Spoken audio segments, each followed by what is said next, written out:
C'est désormais une habitude. Chaque semaine, Laurence s'installe dans son canapé pour faire son marché.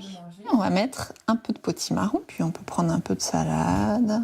Pour 75 € par mois, Laurence cultive une parcelle de 150 mètres carrés via son ordinateur. Elle a opté pour un potager virtuel. On a notre potager à nous, 150 mètres carrés. Je ne pourrais jamais entretenir ce potager, mais quelque part, on a nos 150 mètres carrés et je trouve ça ludique, la qualité au rendez-vous, le prix pour une famille n'est pas forcément extravagant. C'est ici, dans les champs de Jean-Pierre, à 30 km de chez elle, que pousse une partie de ses légumes. Ce producteur fournit exclusivement les oignons rouges et les carottes noires. Toutes les semaines, il reçoit la visite de Thierry, le fondateur du site, qui vient vérifier les récoltes. Il y a beaucoup d'impairs, beaucoup. Mais ça, moi, je le prends. Au total, Thierry travaille avec 15 agriculteurs locaux, un moyen pour lui de s'adapter au mieux à la demande de ses clients. Quand on va avoir, admettons, 10 mètres carrés de carottes plantées sur le site, on va aller planter ces 10 mètres carrés de carottes chez un producteur.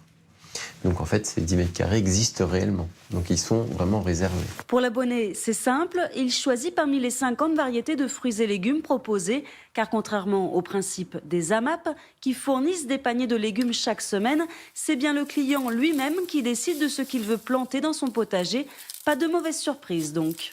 Mon mari a connu certains paniers où il se plaignait des racines et du chou tout l'hiver. Donc là, c'était sympa parce qu'on a planté ce qu'on voulait. Donc il m'a dit, je supervise, je vérifie, tu mets pas que des choux. Une fois les légumes ramassés, Laurence est prévenue par mail.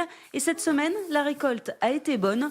Au menu, il y aura donc des tomates, des courgettes et... Oh, de la salade! Non, du céleri branche.